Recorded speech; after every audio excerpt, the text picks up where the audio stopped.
खुलुमबाय स्टुडिय'आव आं उदांस्रि मुसाहारि 2014 मायथाइयाव पुनेनि सरहद फरायसालियाव दैथायहरनाय माखासे फरायसाफोरजों लोगो हमदों बिटिआरनि गाहाय मावफुं सोद्रोमा प्रमद बर'आ। नंगौ, थांनाय 2014 मायथाइयाव सरलपारायाव दावराव-दावसि बायदिनि गोबां जेंना जेंसि जादोंमोन। बै समाव बिटिआरनि गाहाय मावफुं सोद्रोमा बिथां प्रमद बर'आ 30 गथ'फोरखौ दावराव-दावसिनिफ्राय रैखा मोननो थाखाय पुनेनि सरहद फरायसालियाव दैथायहरदोंमोन। नंगौ, बिथां प्रमद बर'आ सरलपारानि बायदि दावराव-दावसिनिफ्राय रैखा होनो थाखाय 30 गथ'फोरखौ गाव गावनि मिजिंनि फारसे आगान होनो आरो जिउआव दावगालांनो थाखाय पुनेनि सरहद फरायसालियाव दैथायहरदोंमोन। बैसोर फरायसाफोरजोंनो बिथां प्रमद बर'आ लोगो हमनानै बोथिसे ओंखाम जानानै बायदि बाथ्रा सावरायलायदों। मख'नो गोनांदि बैसोर 30 गथ'फोरनि गेजेरावनो माखासेया पस्ट ग्रेजुएट खालामनायखौ फोजोबबाय आरो माखासेया दासिमबो फरायसालियाव फरायगासिनो दं आरो गासैबो गाव गावनि सिमांफोरखौ उनसंगासिनो दं। 30 गथ'फोरखौ मोजां सोलोंथाइ होना सोरांनि लामा दिन्थिनायनि थाखाय बिथां प्रमद बर'आ सरहद फरायसालिनि मासिगिरि सन्जय नाहर आरो सुषमा नाहरखौ साबायखर बावदों।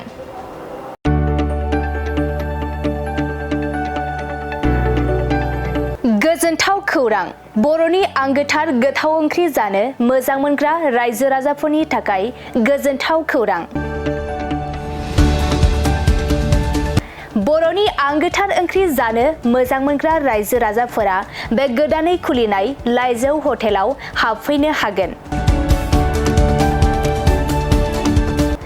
जाखांफुहांनाय लाइमोन फालांगिरि गपेश बसुमतारिया अदालगुरिनि टंलायाव बेखेवदों बर'नि आंगोथार ओंख्रि मोनग्रा गंसे हटेल। अदालगुरि जिल्ला टंलानि मिउनिसिपाल बर्ड मावख'नि साखाथियाव गोदानै बर'नि गोग्गो जानाय आदारनि गंसे लाइजौ मुंनि हटेल बेखेवदों। अदालगुरि जिल्लानि सिङाव थानाय फालांगिरि नोगोर टंलायाव गोदानै खुलिनाय बे लाइजौ हटेलाव बर'नि दोरोङारि जाग्रा आदारजों लोगोसे गोबां जाग्रा आदारफोरबो मोननो हागोन। गोदानै बेखेवजानाय बे लाइजौ हटेलाव अमा बेदर, बोरमा, लकेल ना, साम', नारजि, अनला खारै, थास', मैथा आरो नाफाम आरो गोबां आइटेमफोरखौ मोननो हागोन। बेनिखायनो नोंथाङाबो अदालगुरि जिल्ला टंला लामाजों थांलाय फैलाय खालामोब्ला बे गोदानै खुलिजानाय लाइजौ हटेलाव हाबनानै बर'नि दोरोङारि गोथाव जाग्रा आदारफोरखौ जालांनो हागोन। आरो नोंथाङा नैबे 9101758967 जानबुं नम्बरनि गेजेरजों खौरां लाहरनानै आबुङै मिथिना लानो हागोन।